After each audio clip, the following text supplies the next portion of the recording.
Setahun belakangan ini, kelapa sawit ramai diperbincangkan di Indonesia. Mulai dengan deportasi minyak kelapa sawit yang dilarang di pasar Eropa, larangan ekspor CPO, hingga harga minyak goreng yang melonjak tinggi.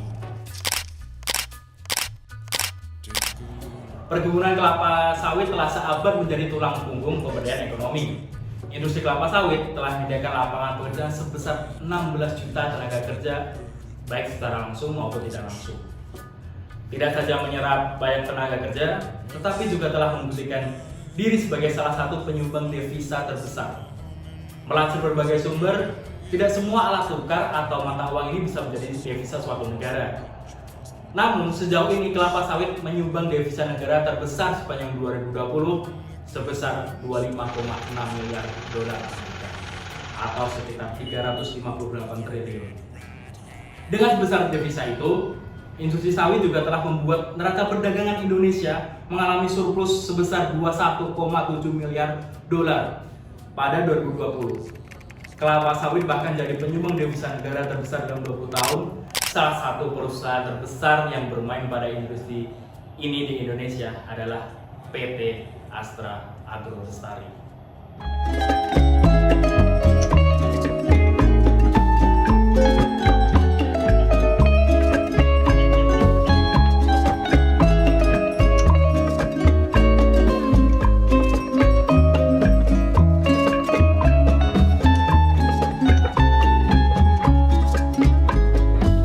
Soy el fuego que arde tu piel, soy el agua que mata tu sed, el castillo, la torre, yo soy la espada que guarda el caudal, tú el aire que respiro yo y la luz de la luna en el mar, la garganta que ansio mojar, que temo ahogar de amor.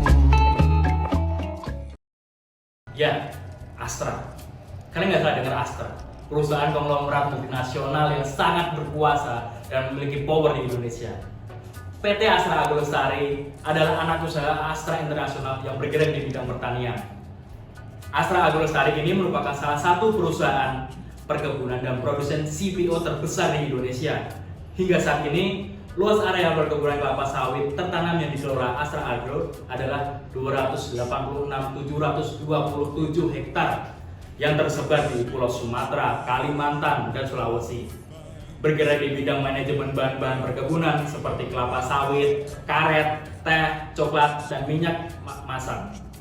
Perusahaan yang telah berdiri sejak tanggal 3 Oktober 1988 ini merupakan produsen kelapa sawit yang telah memenuhi berbagai segmen pasar, baik di dalam dan luar negeri. Tujuan perusahaan dari PT Astra Agrolestari yang dimana mempunyai visi yaitu menjadi perusahaan agrobisnis yang paling produktif dan paling inovatif di dunia. Dan yang kedua adalah misi dari PT Astra Agrolestari yaitu menjadi panutan dan kontribusi untuk pembangunan serta kesejahteraan bangsa. Dan PT Astra Agrolestari memiliki tujuan yaitu dalam bidang pertanian, peternakan, perdagangan, industri pengolahan atau agroindustri, yaitu dan pengangkutan jasa aktivitas profesional dan teknis. Strategi perusahaan dari PT Astra Agrolestari yang mempunyai 8 strategi untuk meningkatkan kinerja yang baik, yaitu yang pertama intensifikasi dan alternasi, yang kedua pengembangan benih unggul dan aplikasi terapannya, yang ketiga program peremajaan tanaman atau replanting, yang keempat yaitu melanjutkan operasi industri hilir, yang kelima menerapkan protokol kesehatan, yang keenam meningkatkan volume penjualan, yang ketujuh yaitu penerapan teknologi dalam proses bisnis, yang kedelapan konsistensi dalam jaringan program CSR. Selanjutnya, saya akan menjelaskan mengenai kultur yang dibangun. Nah, mengenai budaya perusahaan, nilai-nilai yang dianut oleh Astra Agro merefleksikan catur dharma Astra yang secara khusus mengajak karyawan menjadi bermanfaat bagi bangsa dan negara, memberikan pelayanan terbaik kepada pelanggan, menghargai individu dan membina kerjasama, serta senantiasa berusaha mencapai yang terbaik. Nah, secara khusus, nilai-nilai Astra Agro ini dinamakan dengan Sabta Budaya Planters yang mewakili 7 nilai utama Astra Agro Lestari, yakni yang pertama budaya jujur dan bertanggung jawab, budaya triple S, budaya fanatik, budaya peduli, budaya kontrol, budaya pembinaan dan inovasi, serta budaya korsa. Nah, dari poin-poin yang disebutkan tadi, dapat kita simpulkan bahwa kultur kerja yang dibangun pada dasarnya menerapkan etika dan etos kerja dari PT Astra Agro Lestari. Nah, pekerjaan dari PT Astra Agro Lestari ini cenderung harus memiliki etos kerja yang baik, serta tidak melupakan pentingnya kelestarian dan lingkungan, serta ekosistem daerah tersebut. Proses pengendalian manajemen yang diterapkan. Nah, untuk pengendalian manajemennya sendiri, perusahaan menerapkan beberapa pengawasannya, yaitu dengan diadakannya fungsi pengawasan oleh Dewan Komisaris dan dilaksanakannya audit internal perusahaan oleh Komite Audit. Nah, tugas dan tanggung jawab Dewan Komisaris melakukan pengawasan dan bertanggung jawab atas kebijakan pengurusan, jalannya pengurusan pada umumnya, baik mengenai perseroan maupun usaha perseroan, dan memberi nasihat kepada direksi. Sedangkan untuk tugas dan tanggung jawab Komite Audit, di sini ada 5, yaitu yang pertama menelaah informasi keuangan dan kinerja keuangan, yang kedua melakukan pengawasan atas pekerja auditor eksternal, yang ketiga melakukan evaluasi efektivitas pengendalian internal dan pelaksanaan fungsi audit internal, yang keempat menelaah manajemen risiko, serta yang terakhir melakukan kepatuhan terhadap peraturan dan perundang-undangan. Oke, selanjutnya saya akan menjelaskan mengenai struktur organisasi. Pada PT Astra Agro Lestari, struktur organisasi yang digunakan adalah struktur organisasi fungsional. Struktur ini biasanya digunakan oleh perusahaan yang menghasilkan barang dan jasa. Dan ini tepat untuk PT Astra Agro Lestari yang menghasilkan barang berupa hasil pertanian. Pada bagian paling atas, terdapat Dewan Komisaris yang ditunjuk langsung oleh pemegang saham melalui RUPS atau Rapat Umum Pemegang Saham. Dewan Komisaris terdiri dari Presiden Komisaris, Komisaris, dan Komisaris Independen.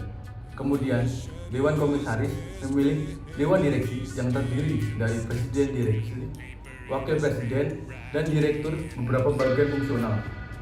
Di perusahaan Astra Agro Lestari terdapat 6 direktur dan 2 direktur bagian penanaman. Nah, 6 direktur ini terdiri dari Direktur Agronomi dan Keberlanjutan yang membawahi divisi R&D atau Research and Development, Pelayanan Agronomi, Inspektorat, Manajemen Pemupukan, dan Manajemen Pengairan dan Transportasi. Lalu yang kedua terdapat Direktur Teknis yang membawahi divisi penanaman, manajemen infrastruktur, manajemen pemeliharaan, keselamatan dan dukungan operasional, serta penyulingan dan pengembangan produk. Yang ketiga, terdapat Direktur Finansial dan Sekretaris Perusahaan yang digabung yang membawahi divisi perbendaharaan, hukum perusahaan, akuntansi perusahaan, komunikasi dan urusan publik, pajak perusahaan, dan pengadaan. Oke, yang keempat nih, ada Direktur Komersial. Direktur Komersial membawahi divisi perdagangan dan distribusi, dukungan komersial, manajemen kemitraan, dan pengembangan bisnis. Yang kelima, terdapat Direktur HC, Human Capital, yang membawahi divisi modal manusia dan urusan umum. Lalu ada inovasi dan agri-teknologi dan teknologi. Lalu yang keenam, terdapat Direktur Operasional yang membawahi pengembangan komunitas. Nah, selain daripada 6 itu, seperti yang disebutkan di atas, ada juga 2 tambahan, Direktur Operasional Area yang dijabat juga oleh Direktur Operasional Perusahaan yang membawahi 6 area, yaitu Aceh dan Jambi, Kalimantan Tengah, Kalimantan Selatan, Kalimantan Timur, Riau, dan Sulawesi. Lalu ada Direktur Finansial yang juga memegang jabatan Direktur Keuangan Area Penanaman di 4 tempat, yaitu Sumatera, Sulawesi, Kalimantan Timur, dan Kalimantan Tengah, dan Kalimantan Selatan. PT Astra Agro Lestari mengelola SDM yang ada di perusahaan melalui 4 program yang sudah direncanakan oleh manajemen sendiri. Yang pertama, pengembangan kompetensi dan karir. Hal ini dimulai sejak perekrutan karyawan melalui jalur publik ataupun jalur kerjasama. Kemudian, masa orientasi karyawan baru sesuai dengan keahlian dan bidangnya pastinya. Lalu yang terakhir, dilakukan penilaian kompetensi secara berkala dan terbuka melalui program sinergi. Yang kedua, hubungan industrial. Dalam hal ini, perusahaan berupaya memenuhi hak-hak karyawan sesuai dengan undang-undang dan berkomitmen tinggi dalam kesetaraan gender dan kesempatan kerja. Pengelolaan hubungan industrial dilakukan melalui komunikasi formal dan komunikasi informal. Komunikasi formal melalui forum lembaga kerjasama bipartit dengan serikat kerja, sedangkan yang informal melalui forum dengan paguyuban-paguyuban perumahan karyawan. Yang ketiga, remunerasi dan pensiun. Remunerasi dilakukan sesuai dengan undang-undang untuk apresiasi karyawan yang telah berdedikasi. Remunerasi mencakup gaji bulanan, tunjangan dan asuransi kesehatan, tunjangan transportasi, tunjangan makan siang, tunjangan cuti, tunjangan hari raya, kepemilikan kendaraan, bonus tahunan, serta rencana pensiun. Yang terakhir dan keempat, terdapat keselamatan kerja. Perusahaan menetapkan target zero accident kepada seluruh anak usaha perusahaan. Upaya yang dilakukan melalui identifikasi bahaya dan risiko, analisa keselamatan kerja, analisa NIRMIS, safety campaign, pelatihan K3, pemberian sanksi terkait perilaku tidak aman, dan perbaikan kondisi tidak aman. Untuk mencegah kecelakaan kerja, perusahaan menerapkan EGR, Excellent Golden Rule. Hal ini memberi sanksi dari mulai teguran sampai dengan SP3, dan juga memberi penghargaan pada karyawan yang peduli dengan K3, kesehatan dan keselamatan kerja. PT Astra Agro Lestari ini memiliki keunggulan yang sangat membantu perusahaan untuk dapat bergerak lebih maju dibanding pesaing-pesaingnya di industri ini. Pertama, area perkebunan yang luas dengan 286.727 hektar yang tersebar di Sumatera, Kalimantan, Sulawesi. Ini sudah pasti menjadi keunggulan utama yang dimiliki Astra Agro Lestari. Yang kedua, itu finansial yang kuat. Finansial yang kuat dan sehat pada Astra Agro Lestari ini ditandai dengan laba dan aset yang cenderung mengalami kenaikan di setiap tahunnya. Yang ketiga, pemanfaatan kemajuan teknologi yang optimal.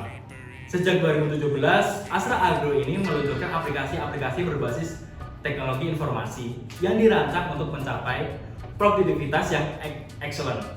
Ketiga aplikasi ini diberi nama MELI, Mile Excellent Indicator, Dinda, Daily Indicator of Astra Agro, dan yang terakhir Amanda, aplikasi Mandor Astra Agro. Itu sangat bermanfaat dalam mendukung operasional perusahaan pengawasan. Koordinasi dan pengambilan keputusan cepat dan tepat bisa terus berjalan. Lalu ada SDM yang berkualitas. Astra Agro Lestari memiliki program manajemen SDM agar perusahaan mampu menjadi perusahaan terbaik di bidang agrobisnis. Dengan keunggulan-keunggulan tadi, PT Astra Agro Lestari juga memiliki kelemahan. Yang pertama, biaya operasional dan beban yang lain yang cukup banyak. Yang kedua, merek dagang cooking oil yang belum cukup nama di masyarakat ini menyebabkan kurangnya minat masyarakat dalam mengkonsumsi produk perusahaan. Yang ketiga, itu anggaran promosi yang tergolong kecil dibanding dengan perusahaan pesaing. Anggaran promosi Astra Agro Lestari ini tergolong sangat kecil yang membuat sulit untuk mempromosikan produknya kepada masyarakat.